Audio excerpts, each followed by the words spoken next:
Hey everybody, this episode of the Dr. Drew After Dark is brought to you by our friends at Roman and Daily Harvest, but I'll tell you more about them later. First, let's get into the show.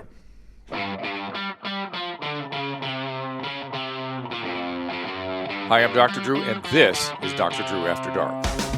Please be advised that Dr. Drew After Dark may contain sexually oriented content and be unsuitable for young children. And welcome to another Dr. Drew podcast. We appreciate all your support. We appreciate you guys watching and listening. We appreciate we're getting great emails and great voice messages at 818-253-1693. Also, the emails at drdrewafterdark@gmail.com. Keep it coming. Keep it coming. You guys make this show, but the other people that make this show are the likes of Jeff Ross. Jeff, welcome. Thanks, Doc. Thank you for being here, man. Bump it out. It's been a while since we've sat and talked. We've passing. I'm having a reflux. I told you about my reflux. Here it is. Yeah. We've been ships passing in the night for the last couple of years, I think. Maybe. Yeah. So one of the things. Great to see you. You as look well. Fantastic. Thank you. You do too.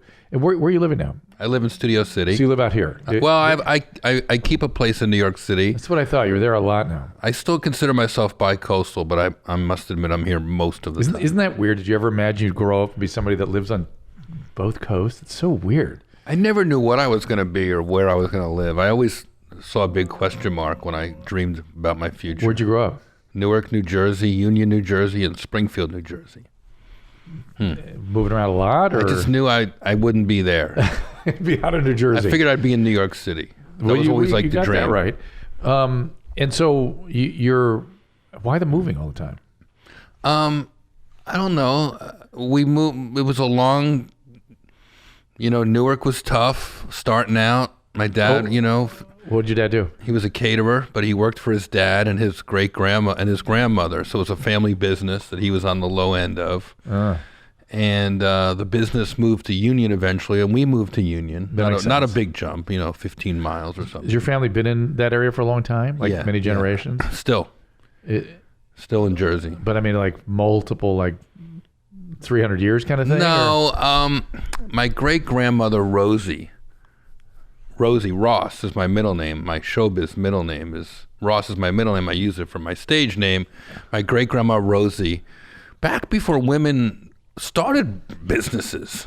In the 40s, she started this kosher catering hall in Newark, New Jersey. Clinton Manor Caterers, the pride of Newark, New Jersey.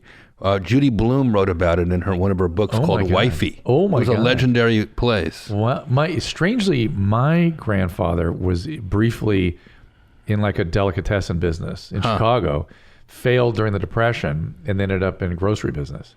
Well, food is one of those businesses, there's always somebody needs to eat. Yeah. Well, that's the thing that many Jewish folks have taken advantage of, right? It's like what do people need? We'll just do that. When I was a kid, everybody said whoever I dated, their parents always were excited. Oh, you own Clinton, your family owns it. We'll have a nice big wedding. She'll never go hungry. It was like Fiddler on the Roof or something. Oh, she'll marry the butcher. The tailor. No. The tailor. And so were your parents together all the way through, or? They were. My parents, they met in Florida a few years before I was born. But my mom was from the Bronx and my dad was from New Jersey. Specifically, he was from West Orange, New Jersey. Jewish? Both Jewish, not religious whatsoever. Yeah, good. Marshall Abelson from the Bronx. Jewish. And they had a great marriage. Things got tough around. My mom got sick when I was about 12. Breast cancer? She had leukemia. Oh my goodness. AML, do you know? I don't know. Did she survive it? She didn't.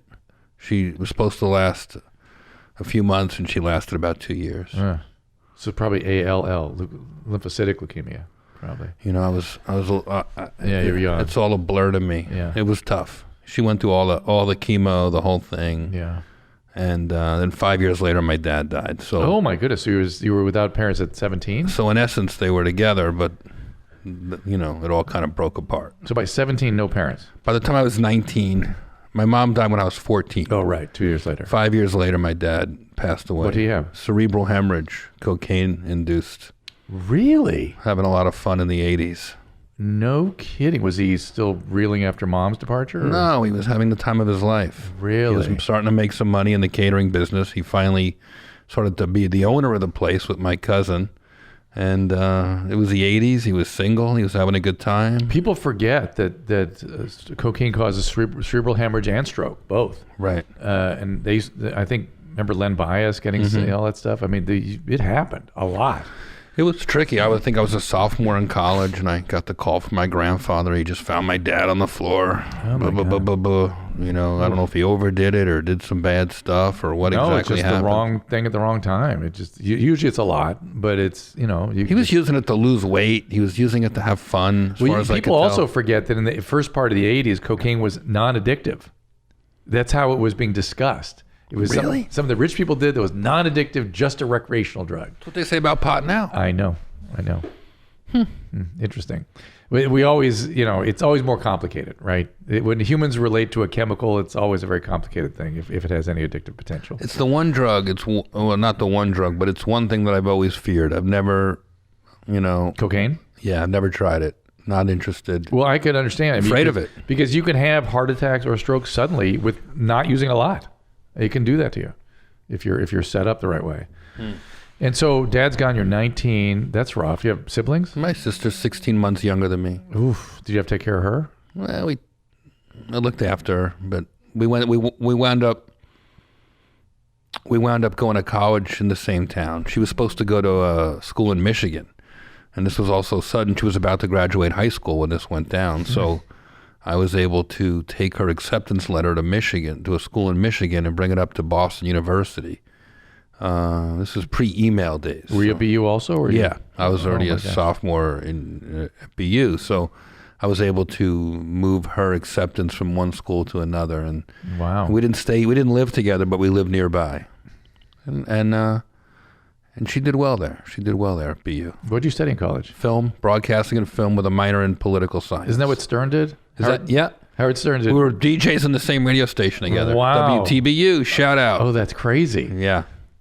I was a music director of my college radio station. I was the first, freshman ever to have a radio show up there. Wow. Were you always interested in that, or you just sort of found a way into it? Yeah. I was always interested in music. And That's another thing people forget about is how powerful radio was then. right. It was for young people, it was what organized us. We were always around the radio.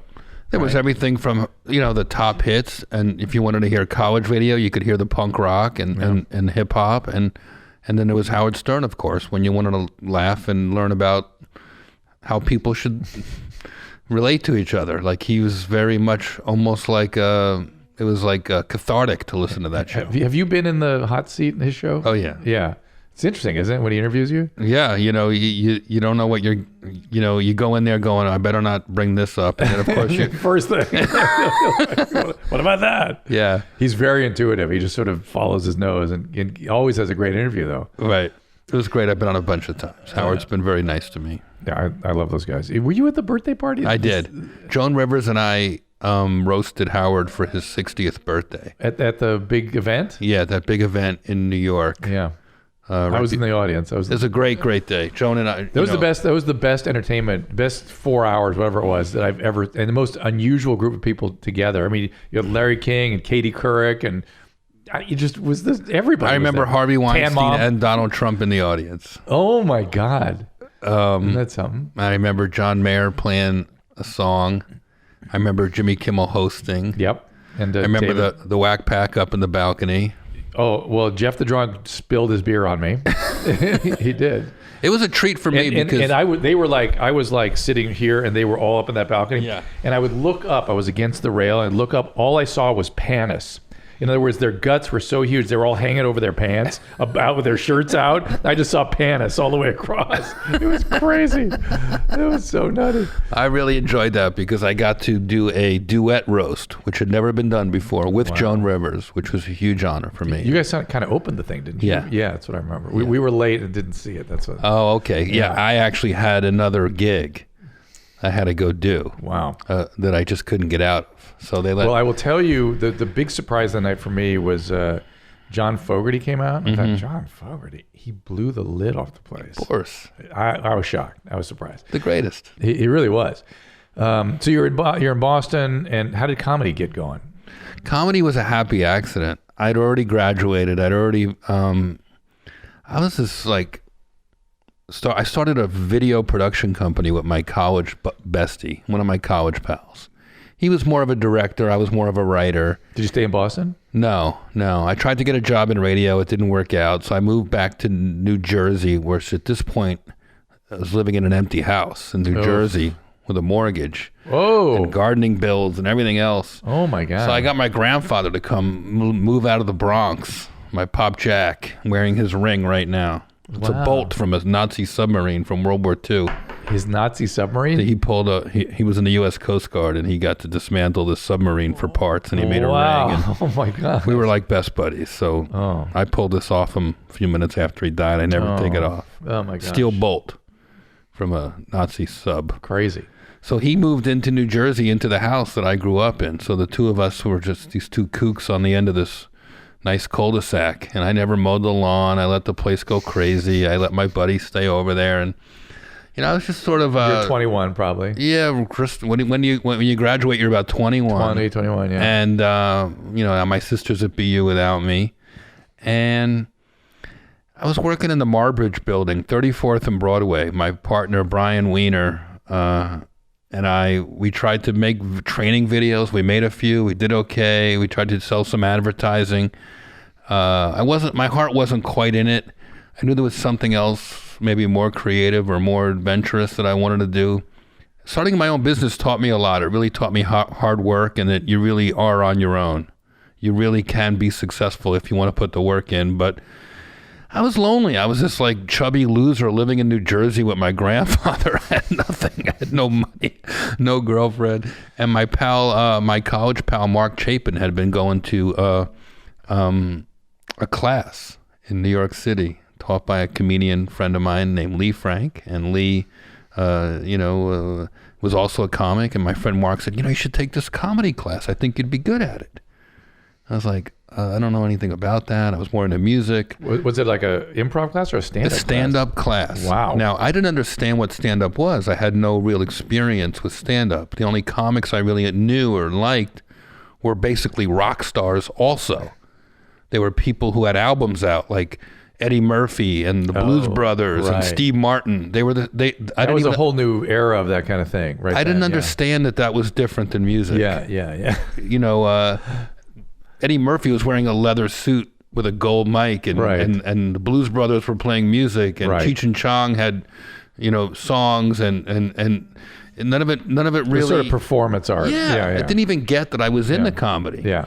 But my friend Mark had the insight to say, I've been taking this stand-up class. I think you should take it. There's girls, maybe you'll meet a girl. It's a good outlet for you. It's right near the bus station. You'll be surprised that meeting girls is not the first time I've heard the reason somebody gets into comedy. Of course, I had no game, and I didn't meet any women at that class. But I did find my calling. Oh, right then. Yeah. I knew right away. As soon as you walked in. I would say I was about one. I like the creative environment. I'd never really been in that. Even in film school, I'd never been around like funny people in New York, and I'd gone.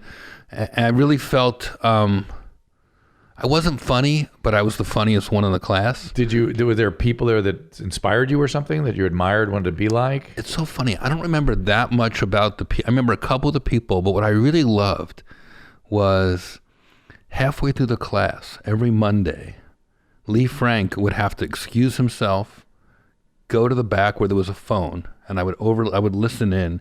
And I'd see him call his avails into the Improv in Hell's Kitchen. Oh. I said, that sounds so badass. He's like, yeah, I'm around Thursday, Friday, Saturday, late show. And I was like, he's a comedian. Like, what a cool job. I'd always worked in the catering business my whole life growing up, rolling meatballs and parking cars, and it was hard work. It's so interesting.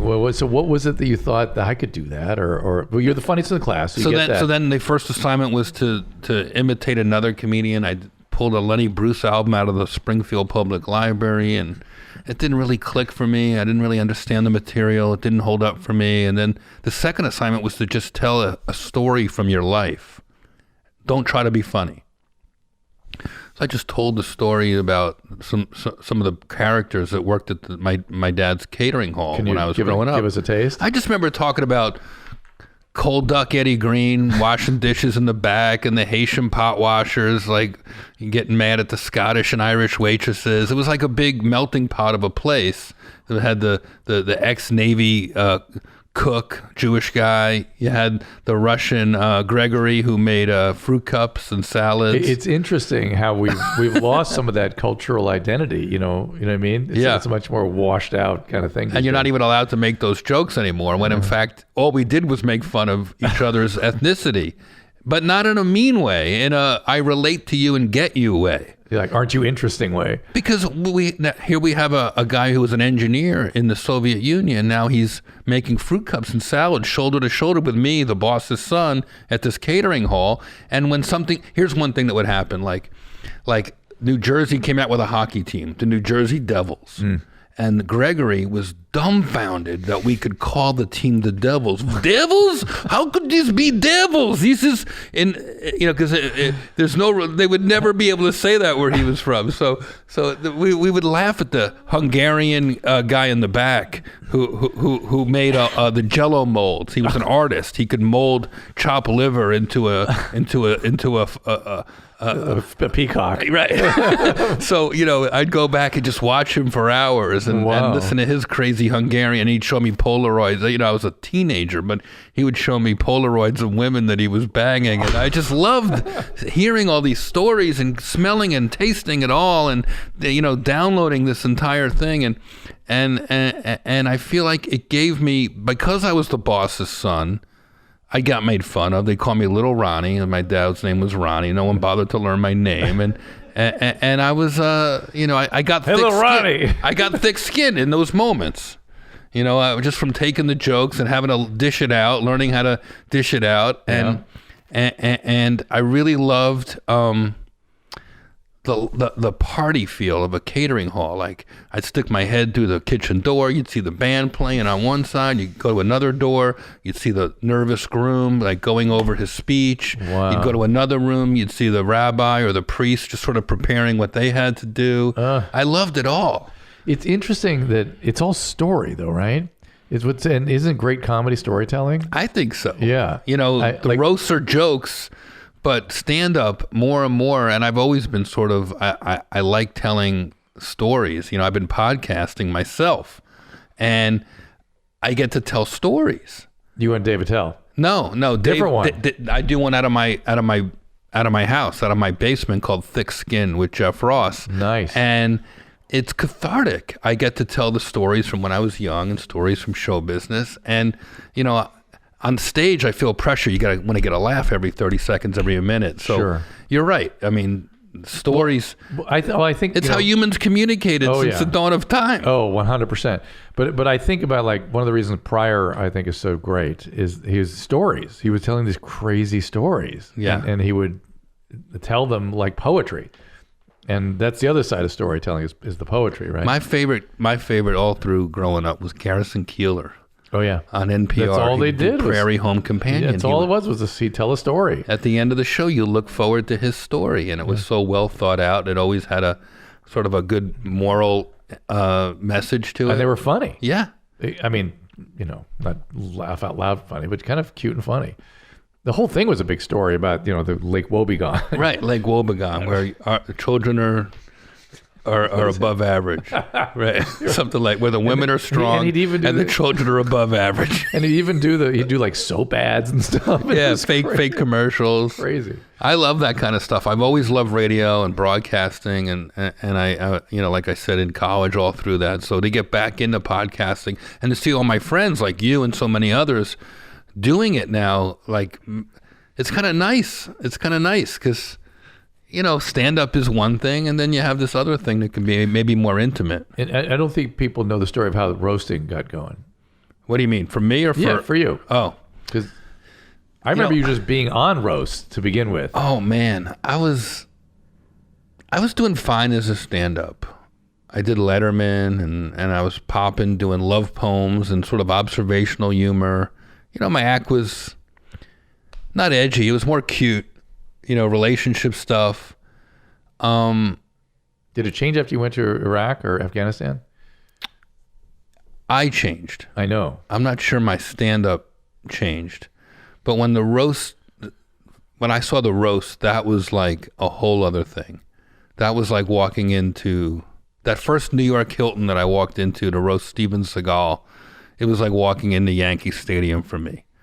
Suddenly, I wasn't the only comedian. Normally, you go to a show, you know, on the road, you're by yourself. It's like there's Henny Youngman and Buddy Hackett and Milton Berle and Norm Crosby, and they're all there. Do you have a crazy Milton Berle story? Oh, yeah, tell lots of them. The first time you went up, right? He was poking at you. Is that you? Oh, yeah. Tell that story. Oh, my God. So we're at the New York Hilton. We're roasting Steven Seagal. I didn't care about Steven Seagal. I didn't know a lot about him, but I researched it, and I couldn't YouTube anything back then, so I would have to go to the Museum of Broadcasting and look up what the old roasts were and what the line was and what the style was and how did they dress and how do you react when someone makes fun of you? You know what I mean? So I kind of got a feel for that. And now I'm there and I'm wearing my one good suit that I had left over from my Letterman appearance, which I'd only bought for a wedding. And I'm up there with these Mount Roastmore of comedians. Right. Milton Berle's emceeing. Buddy Hackett's right down there. And this is when I really start to miss my parents, when I have moments like this, because they would have loved it. Buddy Hackett was their favorite. Buddy and Don Rickles were their two favorites. You know, I remember as a little kid hiding at the top of the stairs while they watched Johnny Carson interview Rickles and Hackett, and I couldn't see these guys, but I could hear them. So I always knew what they sounded like and what their delivery was. Was Rickles there too at this one? No. And they finally get to me, and the show's so-so. It's kind of up and down, and Milton Berle gives me this terrible, terrible, terrible introduction, just dismissive.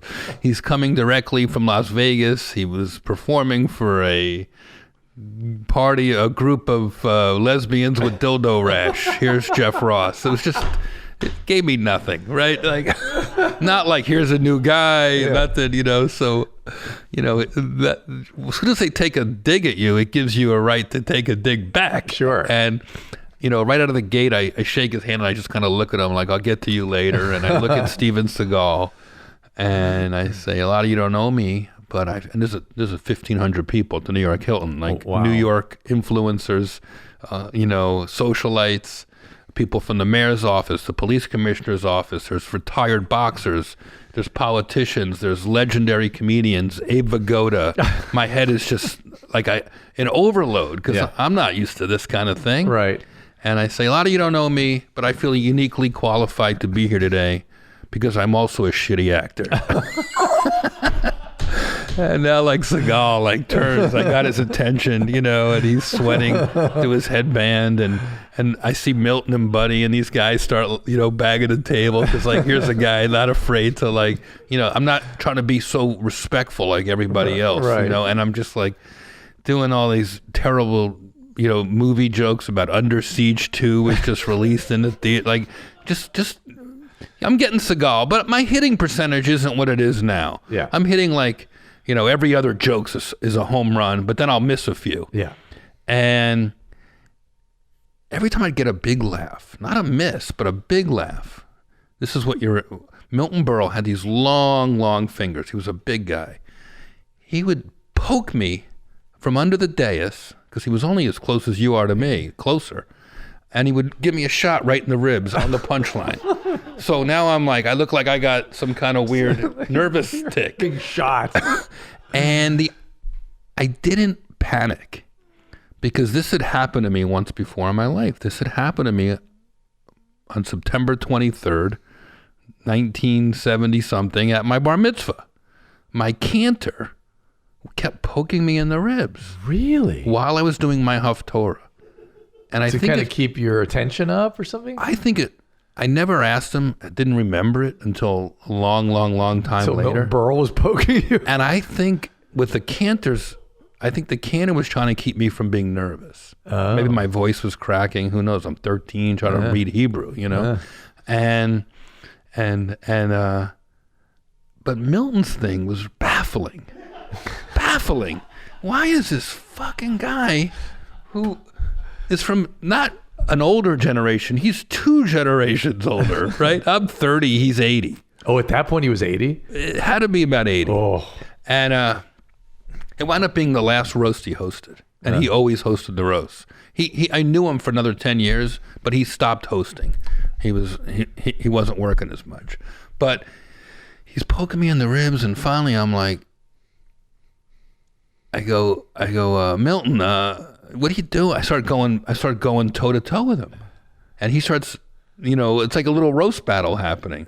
Folks, I was walking around downtown today. I saw Milton Berle in an antique shop, $800. Just little quick ones, whatever I could think of.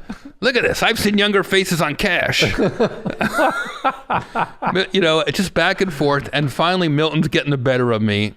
And does he have a mic? He must have had a mic. Yeah. He must have had a mic, or he was leaning into mine. Yeah. At that point, he would have stood up. Yeah, I can't remember. You know what? It's a good question. Somewhere in my house, I have a picture of that framed on the wall, and I got to see if there's a mic there for him. Now I'm wondering, because what made it the next moment even more impressive, without a mic, 20 seats down the dais, Buddy Hackett, in that unmistakable out the side of his mouth voice, "Hey, Milton!" Now the whole room turns to Buddy Hackett, right? This is a big room. Yeah. "Hey, Milton!" And Milton stops whatever he's torturing me with and looks at Buddy, and they loved each other. "Hey, Milton, let the kid work. Remember when you used to?" So now Milton runs down to Buddy, right? Yeah. And just the two of them, almost like perfect, start kissing. They start like pretending to make out. And I go, "Oh, Milton Berle and Buddy Hack. Between the two of them, they have over 100 years of homosexual experience." Just a silly, I don't even know what it means joke. Yeah. And it's just me trying to spar with the heavyweights. And afterwards, I talked to Buddy Hackett back at the Friars Club. We're having a drink. He's sort of holding court with a lot of comedians and fans. I said, why would Milton Berle have done that to me, Buddy? Why do you think? And he goes, "Oh, he's just jealous whenever a new guy's getting laughs." I go, I don't know. Seems weird. Jealous? Could that be? And he goes, "Oh, go talk to him." So Milton's in another room where the smokers are, because Milton would smoke cigars and Buddy didn't like smoke. So I go and I finally wait my turn and I get to talk to Milton, and he didn't really answer me directly.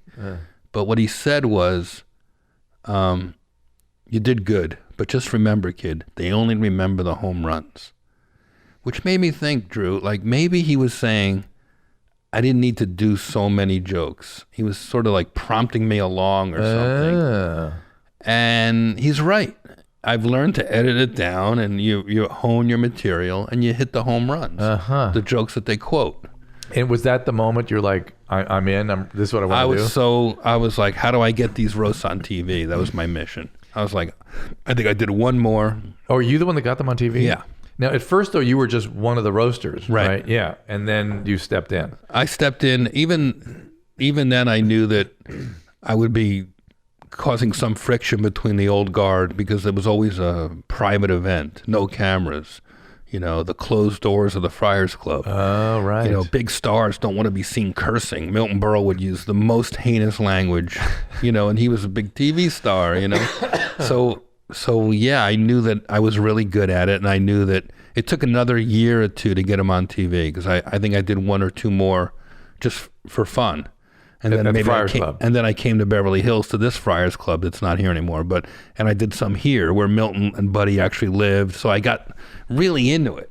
And I took a lot of shit. I was a young guy performing with the old guys, right in the middle of when I was doing alt comedy downtown in the Village too. So I really was playing the ultimate alt comedy would be, to put a tuxedo on and riff with Milton Berle and Buddy Hackett. So it was like an awakening of sorts. And I realized that this tradition was something that people should see, not just fancy people who were members of this club. But so it took a little while, but I eventually convinced my pal Drew Carey, his managers, and the Friars Club, and Comedy Central to all get together. I didn't have the understanding back then on how to package something and be the executive. I was just like, we got to get it on TV. Why don't you call this guy? You know, so I made it happen. Yeah. But it wasn't until years later where I actually understood that, oh, wait, I'm producing this. Wow. I remember. Do you remember the one you did for Hugh Hefner? Of course. Right after 9/11, and then Gilbert Gottfried's moment there. Oh, yeah. I mean, this was... Talk about comedy... and pain. This is the ultimate. This is New York City, 9/11. We've been planning for months a roast of Hugh Hefner. Now, Hugh Hefner is at the top of his celebrity. At that point, yeah.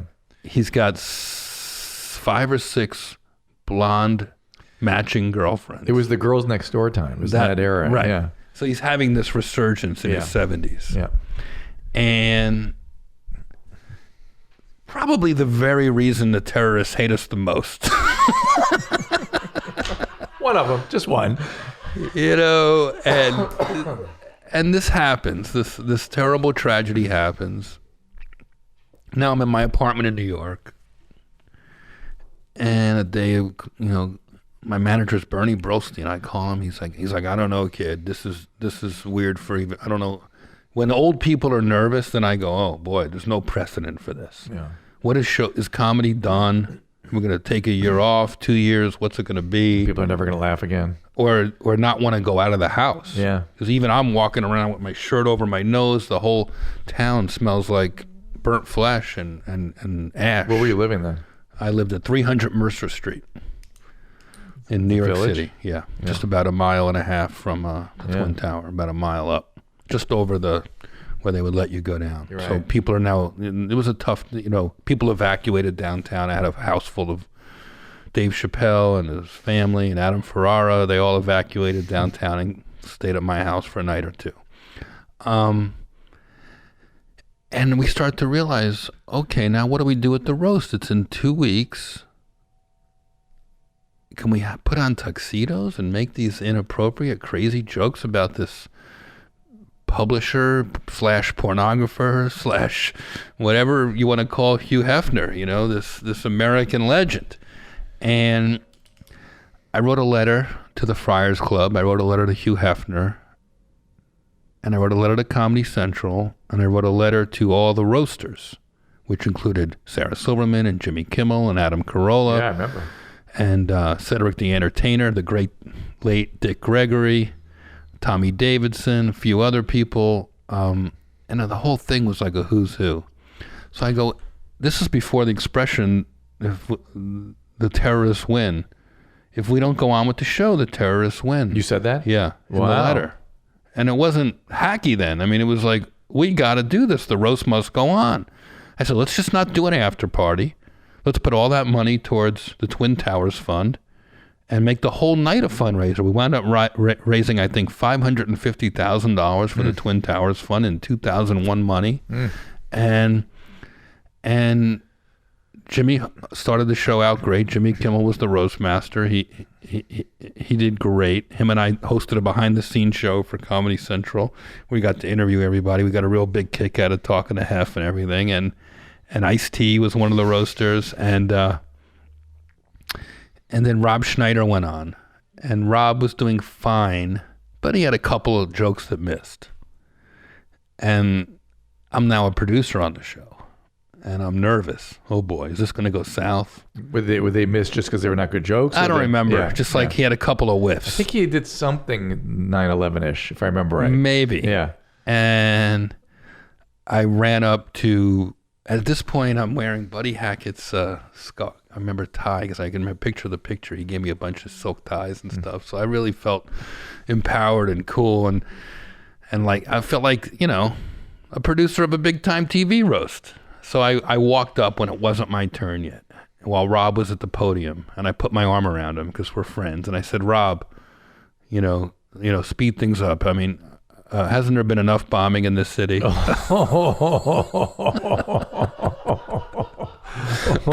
my God. So we got through that one. I went on. I had a couple good jokes. You know why Hef has 6 girlfriends? One to put it in, and the other 5 to move him around. We were going to roast Larry Flint, but nobody wanted to build a ramp.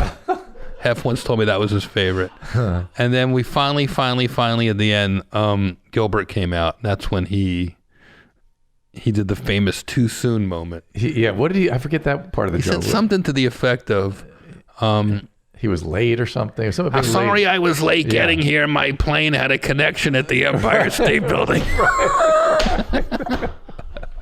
Right. Or he said, I'm a little nervous about my flight home. My plane has a connection at the Empire State Building. And they were like, oh, too soon. He goes, really? Too soon? So he launches into... That's when he grabbed hold of the podium like it was a spaceship and just took himself to another stratosphere with the Aristocrats joke. If you've seen the Aristocrats movie where everybody tells this joke, I love Gilbert so much. You're essentially telling the filthiest joke you can possibly tell, and he launches into it. And it sort of set Gilbert up as this mythical figure at the roasts and inappropriate humor. Yeah. Like, I'm not supposed to say too much, but on my historical roast show on Netflix that comes out Memorial Day weekend. Oh, fantastic. Gilbert does something that is the most provocative. More than the Aristocrats. Yeah. So do you have a new roast as part of this? I don't want to say too much, but let's just say Heil Gilbert. Oh my God. But are you filming a new roast, or is it an outtake from something you got? The Netflix show is 6 episodes of historical roasts. So we roast Abe Lincoln, Cleopatra, fantastic. Martin Luther King. Does somebody actually come out and play these folks? Yeah, Anne Frank. Do they respond? Oh, yeah. Oh, it's great. Yeah, like Bob Saget plays Abe Lincoln, for instance. Perfect. John Stamos plays John Wilkes Booth. Fantastic. I play Roastmaster General of the Union Army. You know, in one episode, I play a comic during Nazi Germany with the armband. And here comes Gilbert. Yeah, so we do Martin Luther King. We're roasting Muhammad Ali. So it's roast point 2. It's a whole other I cannot wait. incarnation of Too Soon. Are you putting it together now, or is Yeah, it's all done. I'll start promoting. It comes out on Memorial Day. This you're gonna love this. This one. will be airing around Memorial Day, won't it? No, yeah, most likely this will be out by the time this episode airs. Oh, great. Okay, Yeah, so it's perfect. This is perfect. This is going to be really special. I cannot wait. A lot of your big launch event? A lot of your friends are going to be on it. And it's weird to me how many comedians I know. It's crazy. Yeah, we're having a big party. Oh, please invite us. I'm definitely going to invite you. You doing it out here, or you doing it? Right here. Oh, fantastic. Yeah, I'd love to have you at the party. I'm in. It's going to be great, but you're going to have to wear your Nazi uniform. You know, did you ever see You would play a great Nazi doctor in a movie. Season 2, historical roast. We roast Mengele now. We roast Dr. Mengele. Oh my God, that's hysterical. There was a series out based on the Flintstones that lasted 1 episode called Heil Honey, I'm Home. I've heard about this. What was this? It was Adolf Hitler and his wife, Werner, whatever her name was, Eva Braun. Eva Braun. And their wacky Jewish neighbors. Right. And they were, Wow. It literally has a goofy theme song to it. It's unbelievable. I'm gonna play it for you. Heil Honey, I'm Home as the Galaxy Comedy Weekend continues. It's unbelievable. Wow. Somebody pitched that. Somebody got it to air. Gee, it's great to be Top Gun, but it's nothing like the fun that I get when I say Heil Honey, I am home. Oh my goodness. Oh my gosh. You know, if anybody has the right to do that, it's the Brits. Heil Honey, I'm home. It's unbelievable. That city got flattened by the Nazis. Yeah. All right, let's go to some voice messages. and some videos. To tie it up, Doc, it's cathartic, right? Comedy is cathartic. Oh yeah. It might have saved my life. It is your life. It's a little different. It pops the tension in everything we do. Not just me, and I know the theme is me. They'll analyze me, but for all of us. Absolutely. I mean, don't you think comedy? Especially you, Drew, who rolls with all these comedians. it's got to be adding years to your life. You might not know until you're 90 and you go, if it wasn't for Adam Carolla, Jeff Ross, Jimmy Kimmel, all these guys, I would have died at 87. No, but listen, sometimes when I was, laughing at night to somebody, because Adam will literally kill you with his humor. He likes to drive you into the ground with it. When he sees you breaking, he'll just drill you down. And I had a few experiences like that, and I kept thinking, I wonder if this is good for it's probably good for my health. This is like, and I sort of miss it. Well, he and I still do a podcast every day, so right. I still get plenty. I have a theory, and not to change the subject, but I've never been a dog person. I don't know how much you know about this, but I have a dog now, my girlfriend's dog, and I think that something's happening to me where I care about the dog. I take care of the dog. I can't wait to take her out, to feed her, to play like with her. Your kids one day. So I'm wondering, like, what is happening to me? You're losing your edge, dude. Oh. You're caring about a dog. Is that what it is? You've always been a sensitive person. People don't know that about you. I think I guarded it, though. You have a thick skin, but you're a sensitive person. Right. You know that. You know that, right? I know that. Okay, all right. But I'm wondering if this is like letting me express it. Yeah. What kind of dog is it? Dutch Shepherd. You got a picture for me? Yeah. Of course. Okay, got to show this. This is the see. That's an acid test for the daddy gene. Do you have a picture? Look at this one. Look at this cutie. While he's looking about bumping mics, let's see, are going to be in Bethlehem. Oh my God. You're torturing this dog. He's got sunglasses She on. likes it. Could you? Oh, she likes it. Luna. Oh my God, Luna, cute. I have a good dog. joke I do about her in my act now. I say, I think this is the smartest dog. I know everyone thinks their dog is smart, Drew, but this dog imitates me. Because the other day I was taking a dump with a tennis ball in my mouth, and then Luna did the exact same. Wow, that's crazy. What a coincidence. Wow. The tennis ball in the mouth is your custom. I know that. It relaxes me. Don't judge. You've got a bunch of dates for bumping mics. Where can people find these? David Tell and I are going on tour again off our Netflix Bumping Mic show. Roastmastergeneral.com is where we sell tickets. 2 days at the Mirage. That's good. Yeah, it's good. In the big room? Yeah. Oh my God, fantastic. June 7th and 8th at the Mirage in Las Vegas. We're doing Sans Bethlehem and the Borgata. We just added a second show to our Memorial Day weekend. We're doing the Morongo out here. You ever been out there? I've got a broadcast from there on very close to that date, as a matter of fact. June 14th, and then the next night at Harrah's Valley Center, California, June 15th. I don't know that place, but a lot of people say they're coming to that. It's really fun, man. Being on stage with David Tell it's like, it raises my game. Yeah, he's good. It's like 1 + 1 is 3. He's the best comic in the world to me. Wow. And then I have to up my game. I've been working out every night at the Comedy Store and in LA and in La Jolla just to get ready for this tour. Those bouts with Dave. Because if I try to repeat a joke or do anything cheap, he'll eviscerate me. So I have to be on my game to play with. He will not tolerate it. He's the GOAT.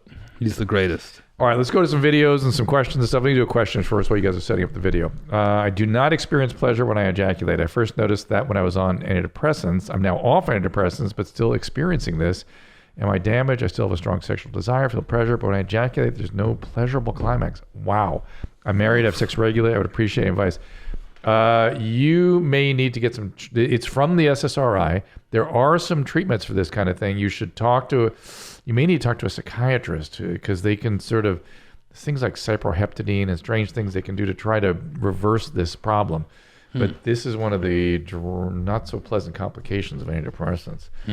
I want to share with you, Jeff, some videos to get your thoughts. Okay. This is something came up on my Facebook page today. And let me just say, I was once on Loveline. We were talking to some dominatrixes or something, and she was describing their place. And they go, and then of course we have our paddock. And I was like, your paddock? What? You have horses? Oh no. Men like to pull Cinderella's carriage, and while we whip them, and they pull it around the paddock. I'm like, what the fuck? I thought I understood people. I don't have time to take my dry cleaning in. I know exactly what's time for that. And we have to take a little break here from our sponsors. First, Roman. We guys were just terrible at seeing the physician. I can tell you as a doctor, guys, they let stuff fester forever. Sometimes their female partners send them in. That's about the only way they ever get to me. And especially when it comes to erectile dysfunction, they do not want to talk about it. Studies show 70% of guys who experience ED don't get treated for it. Thankfully, Roman has created an easy way to chat to a physician online. With Roman, you get medical care for erectile dysfunction. If appropriate, you'll get medication from the comfort and privacy of your own home. Handle everything online, convenient, discreet manner. Just go to getroman.com/Dr. Drew, complete the online visit, and if the physician decides the treatment will be appropriate, they prescribe the actual medication that's then delivered in discreet packaging right to your door with free 2-day shipping. Now, make sure you talk to the doctor about all your risk factors. Erectile dysfunction can be a sign of other medical problems like heart disease and diabetes and things, so make sure you get thoroughly medically screened. But if you're okay medically and you're just having an unfortunate symptom, why not get treated? Go to the doctor. Erectile dysfunction can be tough to talk about, but now it's easy with Roman. So just go to getroman.com/DRDREW to get a free online visit and free 2-day shipping. That is getroman, GETROMAN.com/Dr. Drew for the free visit to get started. That is getroman.com/Dr. Drew. Next up, our friends at Daily Harvest. I don't know about you, but I'm blowing through the kitchen every morning. And when was the last time you had a substantial breakfast? And I don't mean a bowl of carbohydrate, sugary cereal. No. My breakfasts have been transformed ever since I started getting Daily Harvest. In 5 minutes max, real organic fruits, vegetables, and it's just right there. It's easy and it tastes great. Delivers carefully sourced, chef-crafted smoothies, savory bowls, overnight oats. It's built on fruits and vegetables. Everything stays fresh in your freezer until you're ready. You won't believe what's in these things and then how great they taste. Choose from more than 50 nourishing options for any time of day. Ready to blend smoothies, savory harvest bowls, soups, and more. Each single serving cup takes one step to prepare. You just add milk or water, and that's it. All of Daily Harvest's ingredients are carefully sourced for maximum nourishment and flavor. You can actually see all the ingredients when you open the cup. Daily Harvest is the easiest and most delicious way to load up on fruits and vegetables first thing in the morning or before bed or snack time, whatever it is. Go to daily-harvest.com, enter the promo code DRDREW, Dr. Drew, and you'll get 3 free cups with your first box. Crazy. It's promo code Dr. Drew for 3 free Daily Harvest cups at daily-harvest.com. Again, it is daily-harvest.com. Do it now, and now let's get back to the show. This showed up on my Facebook page today, so I thought I would share it with you. Here we go. I know, here it is. Look at where that. people compete in events and classes just the same as real horses do.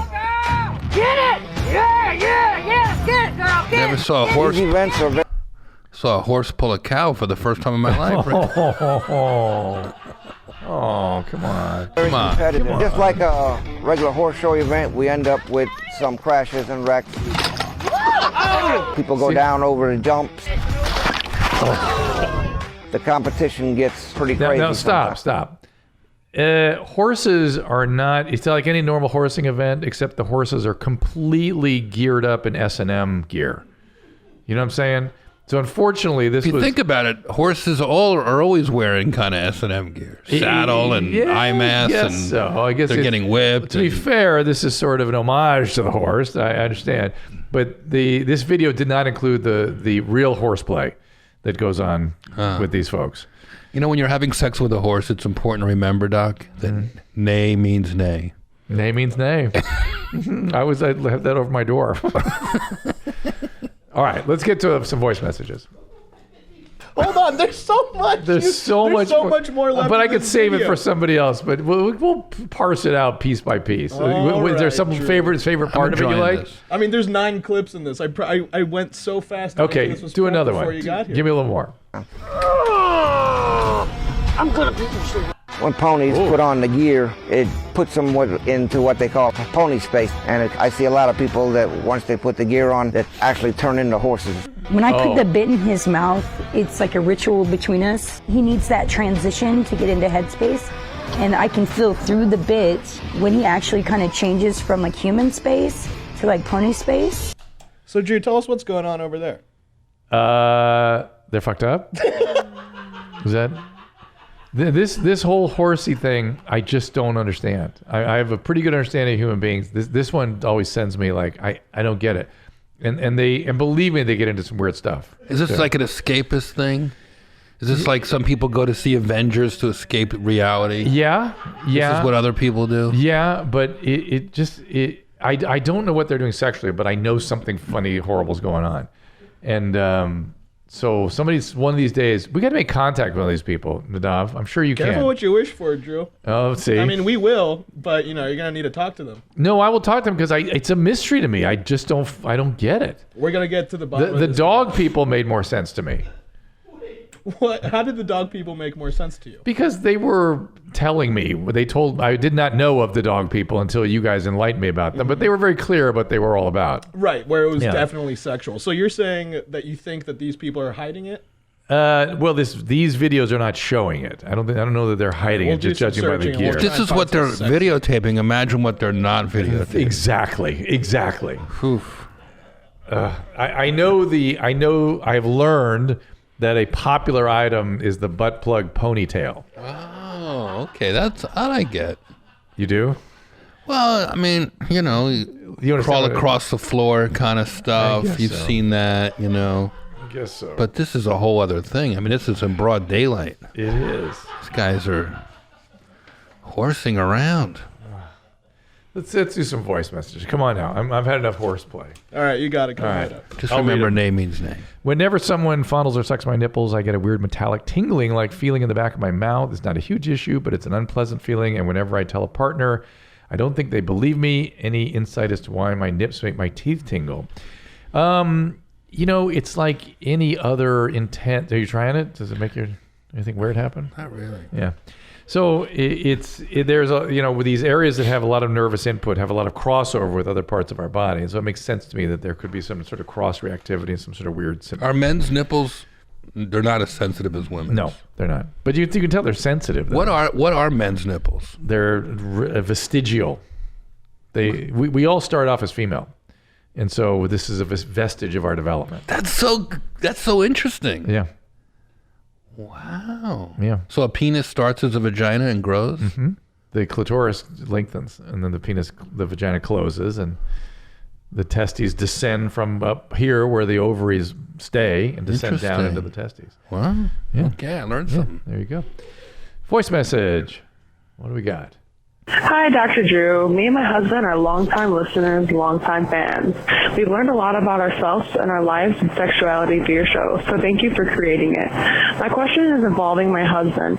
Ever since I've met him, I noticed his pee stream isn't steady, so I've repeatedly tried to get him to the doctors, but he has a phobia. He's had repeated gooch injuries from biking, sports, and general mischief. He tells me when he pees, it hurts deep inside his asshole. I'm assuming his prostate. And he actually has to push, like he's pooping, to pee.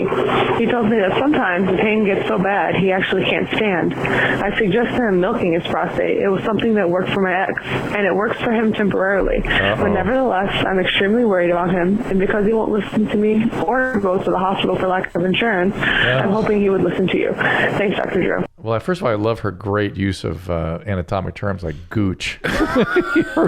Many gooch injuries. Yeah. Poor guy. This is her second guy who's had this issue. Yeah. So let's put it together. So you said a weird stream, like, wiper blades or split stream, that kind of stuff, which means something's going on his urethra.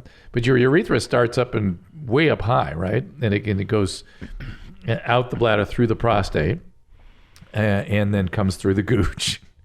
And you can injure the urethra in that area. So she's right. He may have torn something or really had a serious injury down there.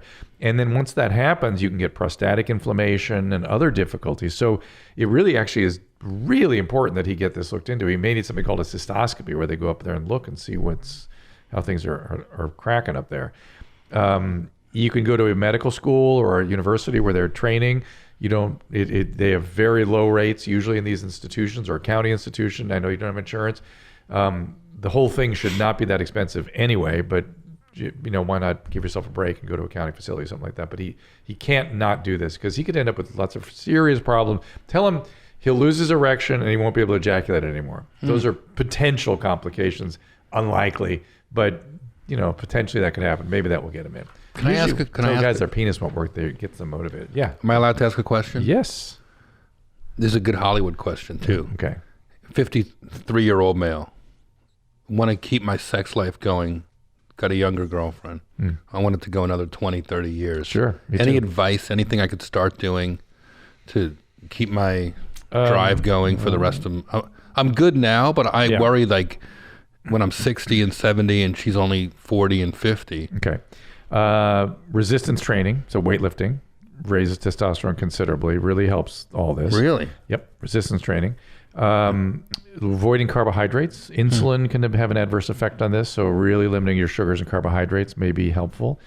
Eventually, testosterone replacement, not a bad idea. If you have any drop off in your testosterone, that there's a lot of benefit to that. How would you know? Get it measured. I mean, if you notice a change in your libido or anything like that.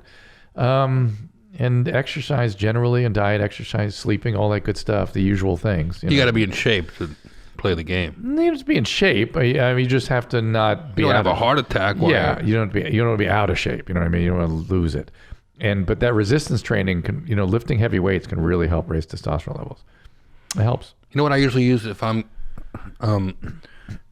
getting oral sex and I look down and my belly, I can't see what's going on. I know I need to go to the gym. That's a good motivator. That's my test. That's a good motivator. I'm sure she loves that. I have a weird sexual fantasy. I saw the people who do the pony thing. Yeah.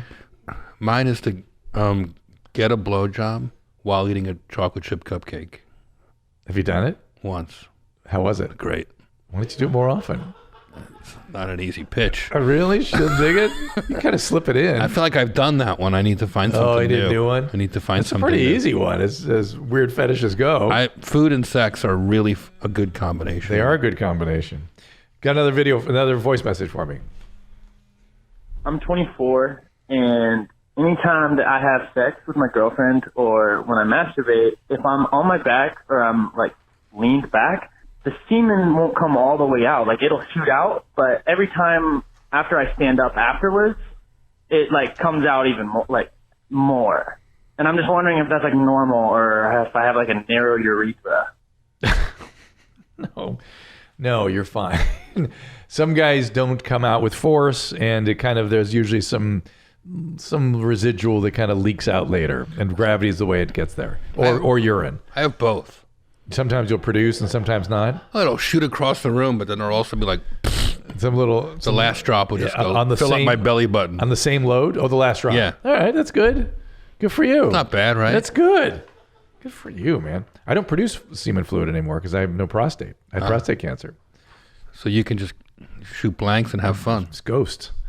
Let me start off with a high note for the love the show. Watch every episode. Thank you. I have an addiction to Adderall, always coupled with masturbation. I hate doing it. Feel shameful when it happens. I can't stop. Sometimes I'll masturbate for 12 hours.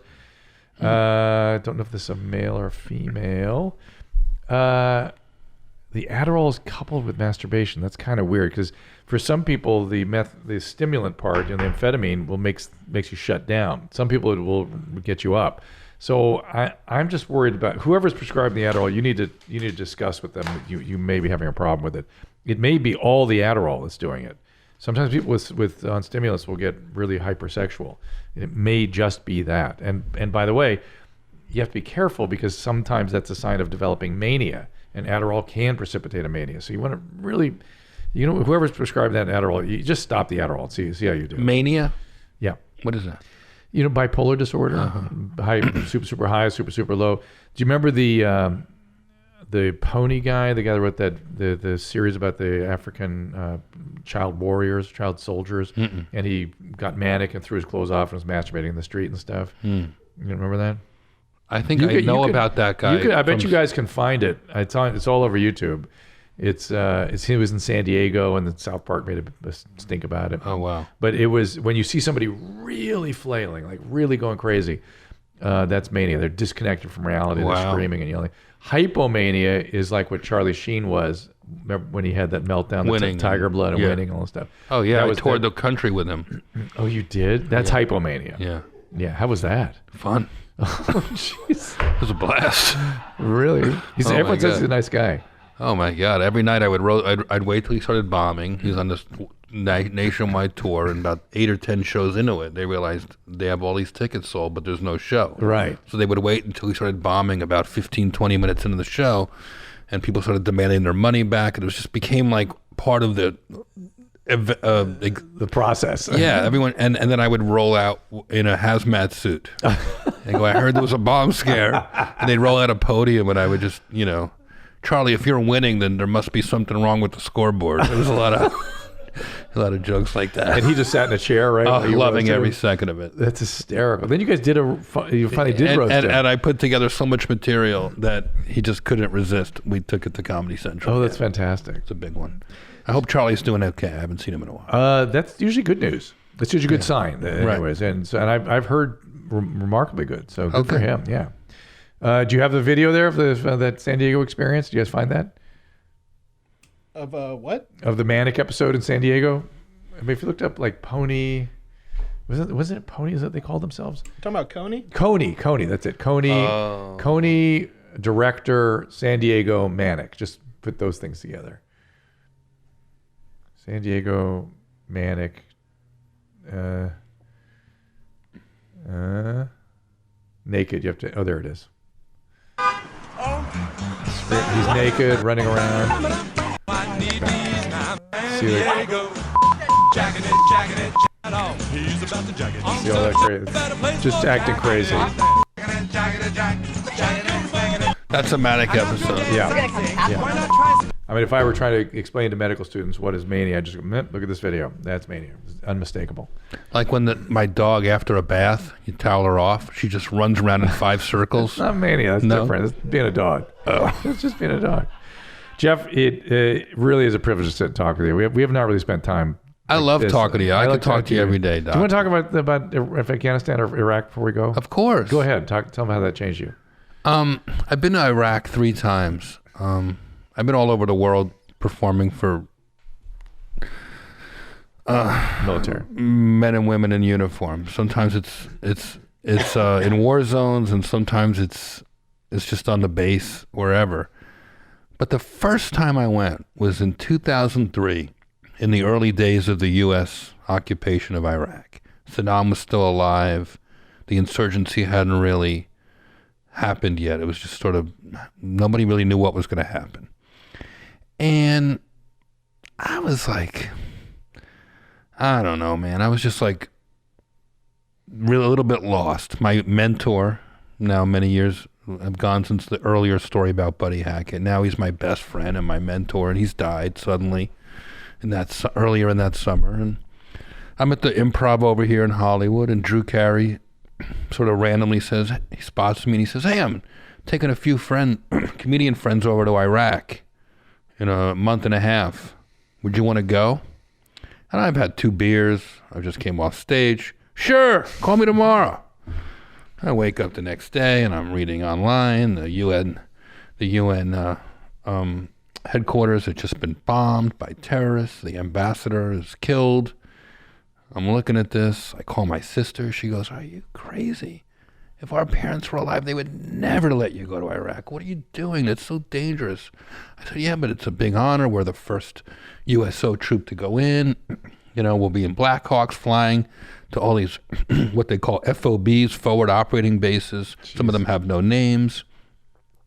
And you'll be, giving back to your country. I'll be giving, and she's like, it's too crazy. And I read more about the news. And they start calling me for my information. And my driver's license is expired because I have 1 million parking tickets and got towed 1 million times. I don't have a valid passport. I'm like, oh, thank God. All right, I'm not going. So my pal, who's still my pal, is named Steve Ross from Artists and Athletes Alliance in D.C. He was the organizer, like the advance man for the USO and Drew Carey. And Drew Carey's a Marine. He's fearless. And, I did not know that about him. Oh, yeah. Marines love Drew Carey because they love blondes with big tits. And this guy, Steve Ross, says, I got you. And I figured this was my way to wiggle out of it, but no, they fix all my license up. I get a passport. I get a Department of Defense ID. And I go, I guess I'm going. I went to see Larry Gelbart the night before for advice. He wrote MASH, but before that he would go on these tours with Bob Hope and write jokes. And, I started to sketch out a few ideas for the shows. And I'm flying into Iraq. We stopped in Amsterdam. I got stoned, got back on the plane, and we flew into Kuwait and then Iraq. And Blake Clark is with us. He's a Vietnam vet, and I see him going through all these emotions. There's people that are against the war. There's people that are for the war on the trip. There's 7 comedians. And I didn't even know any of this. I didn't know, Drew, that the government and the military were 2 different things. It was just one big machine to me. Yeah. So now I start to see, oh, this isn't Apocalypse Now. This isn't Yahoo Marines trying to shoot people. This was men and women, engineers, mothers, fathers, teachers, scientists. This is a regular audience for me, except they're not drunk and obnoxious. They're serving their country. And with each show, I get more and more invested and emotionally invested, and my act is getting better. And I go, these are the best shows of my career, even though it's 100 degrees and I'm on the back of a truck holding a microphone that they stole out of a falafel restaurant. You know, like, this was raw. We're performing in Saddam's old palaces and his birthday palace in Tikrit. We're at all these different, you know, sort of odd spots, you know. And that was it. I'm leaving and everyone's thanking me for coming. And I'm like, I should be thanking you. You guys, this experience made me fully understand what it meant to be a comedian. I don't think I fully understood the job description of being a comedian until I went and literally cheer people up. You can make a joke, penetrate someone's Kevlar vest or their helmet when they're buried their friend that morning or the day before, which happened in a subsequent trip 2 years later to Afghanistan. And I went again about 2 Christmases ago. I went with the chairman of the Joint Chiefs. I remember talking to you about a week after. Remember Jimmy was renting that beach house down, and you just gotten back. Yeah. And I could tell you were like it was like a earthquake in your soul. Yeah. I immediately started paying my taxes. I started voting. I started caring. I started to really understand who I was and embrace being a comedian, as opposed to try to diversify. And like, I became really proud. And I did a lot of research into Bob Hope, who I never really cared about before. But then when he passed away, right before I left, he passed away that first summer, and I saw his picture on the front of the New York Times. I was like, that's a comedian getting that level of respect from his country? And he was the first. He lived to 100, but he also did countless USO tours from World War II right up until Desert Storm in the 80s. So I was like, wow, that's what a comedian should be. A comedian could be patriotic. He could uplift people. And it doesn't have to just be about what you're getting paid and how your name looks on the marquee. There's more to it than that. And ever since then, I have really embraced and loved being a comedian more than ever. Well, I think it's a great place to stop. Thank you for sharing the story. Great to see you, Doc. Great to see you, my friend. You're always helping people. I can't wait to see the Netflix series. I cannot wait. Thanks, man. For my wife, I remind you to go to doctor.com. Everything's there. Also a new platform called Interface. If you need a medical education, they have experts and things like that you can get there. Dr. Drew Podcast is every Tuesday. Me and Adam 5 days a week. Me and Bob Forrest on Playroom Pods. Miss any shows, go to doctor.com. It's all there. Thank you, my friend, and I'll see you all next time. All conversations and information exchanged during participation of the Dr. Drew After Dark podcast or interaction on the DrDrew.com website is intended for educational and entertainment purposes only. Do not confuse this with treatment or physician medical advice or direction per se. You must always follow your medical professional's advice and direction. Nothing on these podcasts or posted on this site supplements or supersedes the relationship and direction of your medical caretakers. Please understand, I am not playing the role of physician in this environment per se. I'm educating. I am a licensed physician with specialty boards in American Board of Internal Medicine and American Board of Addiction Medicine.